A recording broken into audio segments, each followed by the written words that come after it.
If you enjoy this type of content, subscribe to the channel and leave a like to be part of the community. Now let's get started.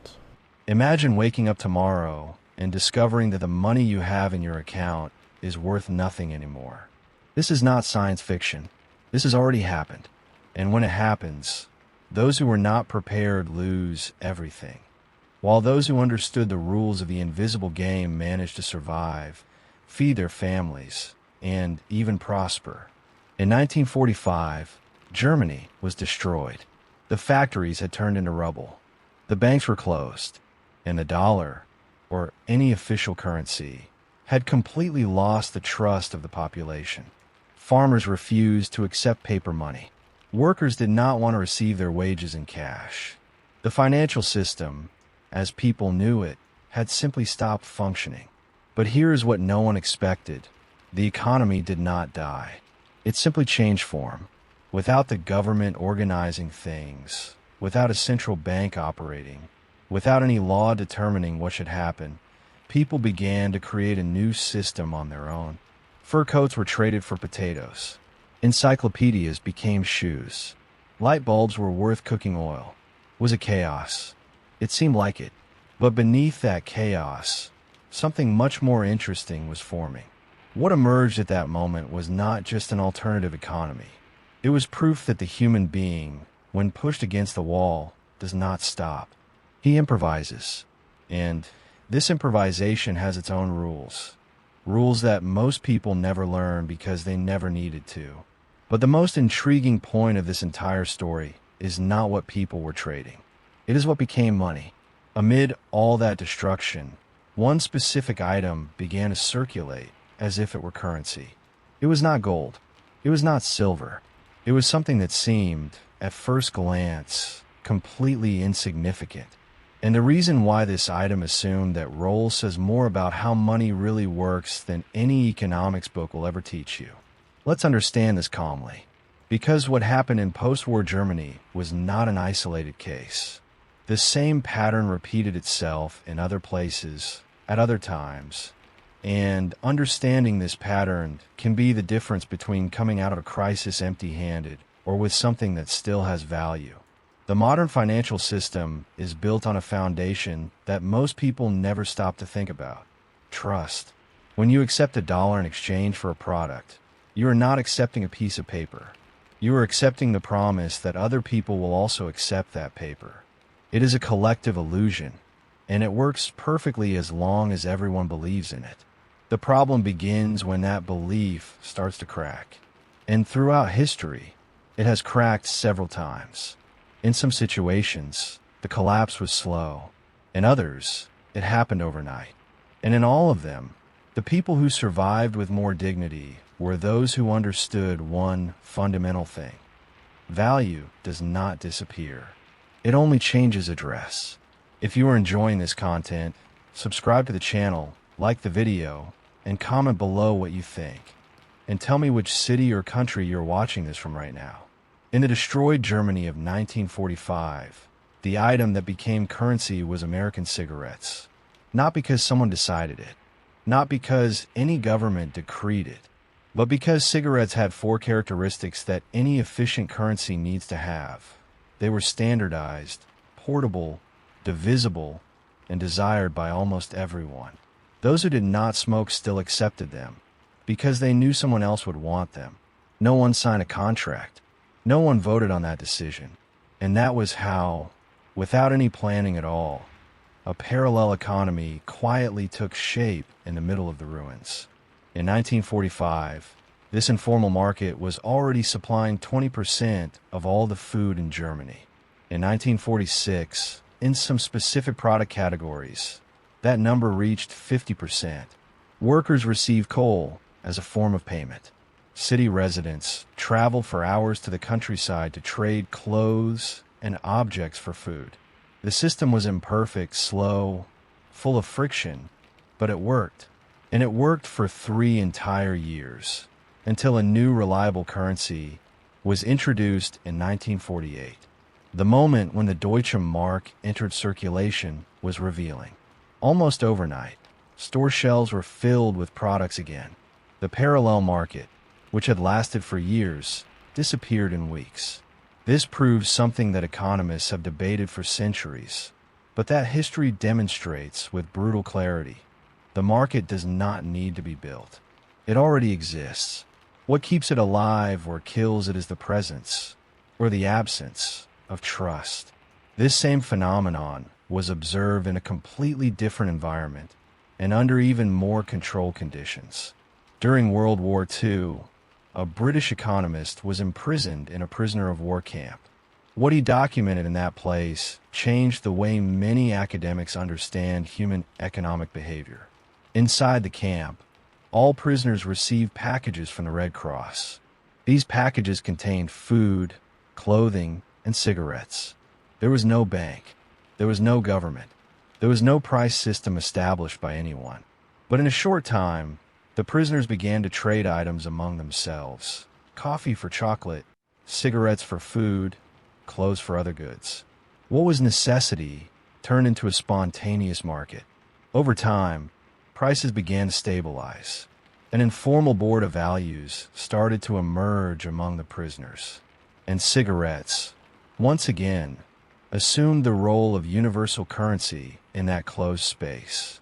The same item, in two completely different contexts, with completely different people, fulfilled the same economic function. This is not a coincidence.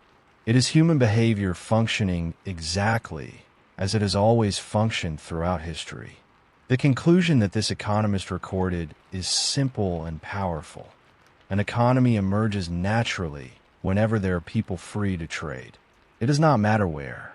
It does not matter what the situation is. It does not matter the level of destruction around it. If there is need on one side and supply on the other, the market appears. Always. But here is where the part begins that most people ignore, and that separates those who survive well in a crisis from those who lose everything without understanding what happened. Both in Germany and in the prisoner of war camp, the system worked as long as there was trust between the parties.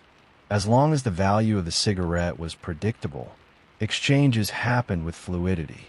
As long as the rules were respected, the market grew organically. The problem arises when the system begins to scale beyond what trust can sustain. And that is exactly what happened in the third case. The most recent, the closest to the modern world, and the most instructive of all. A financial crisis that froze the bank accounts of millions of people overnight. A government that left the entire population without access to their own money that they had saved. And an alternative solution that started small, grew far too fast, and imploded in a way that absolutely no one expected. Even before the collapse arrived, a group had already created a parallel exchange system. Doctors offered consultations. Seamstresses repaired clothes. Farmers sold food. And all of this worked with an internal currency, completely outside the official system. When the crisis exploded and the accounts were frozen, this system was no longer a marginal curiosity.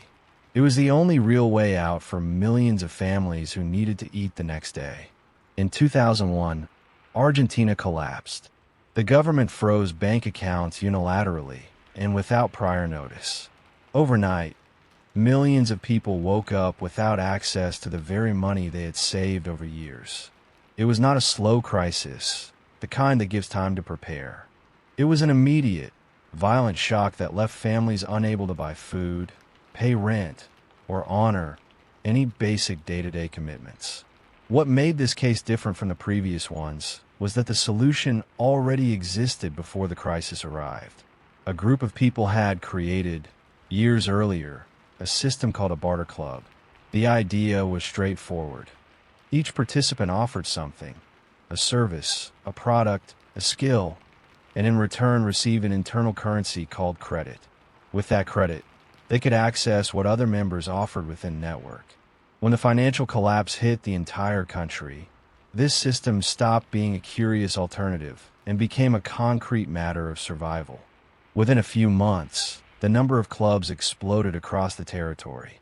There were 5,000 hubs spread throughout the country, with up to 6 million active participants. Doctors treated patients. Seamstresses repaired clothes. Farmers sold harvests. Teachers gave classes. Everything outside the official system. Everything functioning with a parallel currency. For a moment, it seemed that the solution had arrived.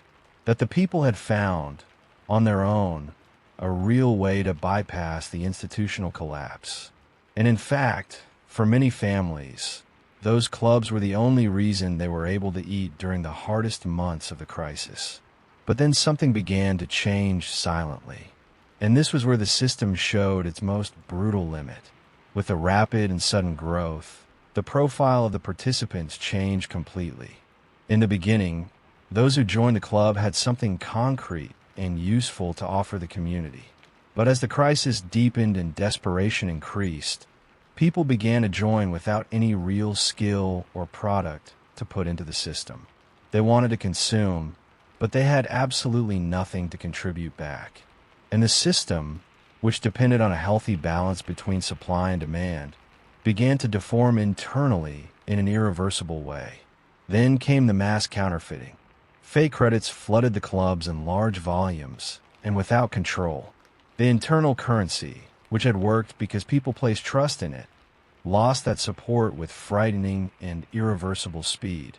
Within weeks, what had been scarcity turned into uncontrolled excess. The parallel currency entered hyperinflation. The same problem that had destroyed the official system was replicated within the system that was trying to replace it. The irony of all this is disturbing.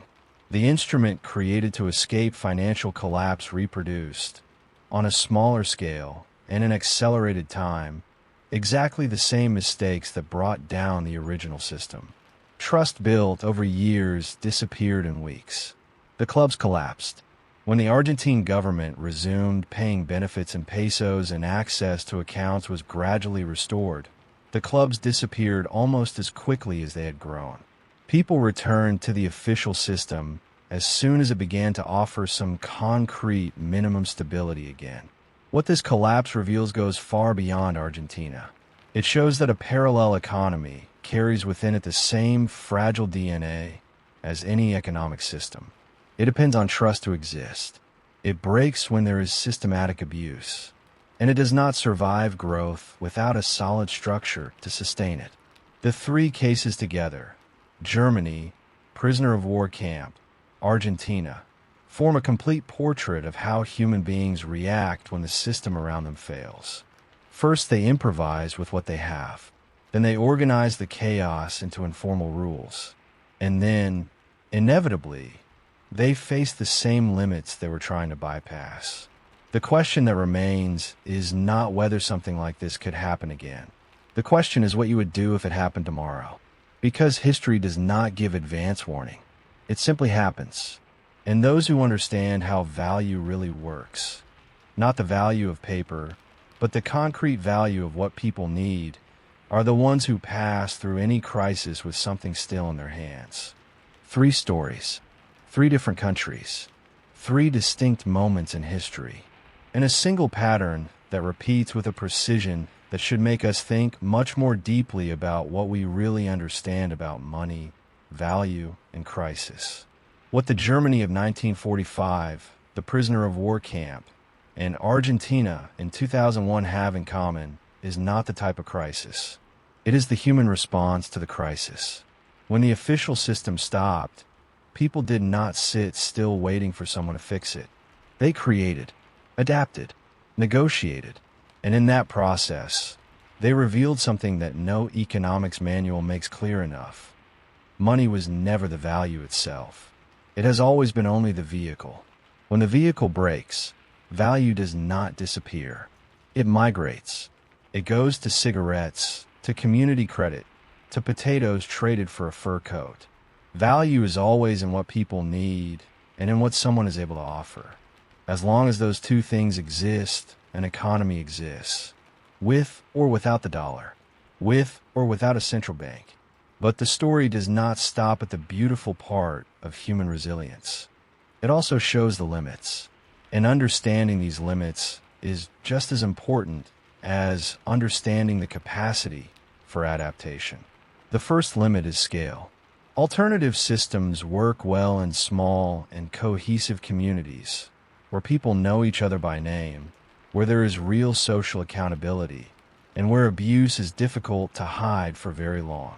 When they grow beyond that point without adequate structure to sustain the volume, the same problem that brings down large systems appears. Trust does not keep up with growth. The second limit is permanence. None of these systems were designed to last forever. All of them existed to fill a temporary void. And when the official system started functioning again, even imperfectly, the alternative disappeared. That is not failure. It is the function being fulfilled. The third limit, and perhaps the most important, is human behavior under extreme pressure. When survival is at stake, the natural tendency is to seek advantage, to counterfeit, to consume without contributing, to take more than one gives. Not because people are essentially bad, but because desperation distorts priorities. Any system that does not take this into account in its structure is doomed to implode. So what should we do with all of this? What do these stories teach in practical terms for someone watching now? In a world where financial crises continue to happen, where currencies continue to lose value, and where governments continue to make decisions that directly affect the pockets of millions of people, the first lesson is to understand that real value is not in a bank balance. It is in skills, in relationships, in goods that other people need. Those who have something concrete to offer, specific knowledge, an essential product, a productive capacity, go through crises with far more dignity than those who depend exclusively on money in the bank. The second lesson is that trust is the most valuable asset in any economic system, formal or informal. Protecting your reputation, honoring agreements, and building networks of reliable people is not just good social behavior. It is an economic survival strategy. The third lesson is that crises do not give advance warning.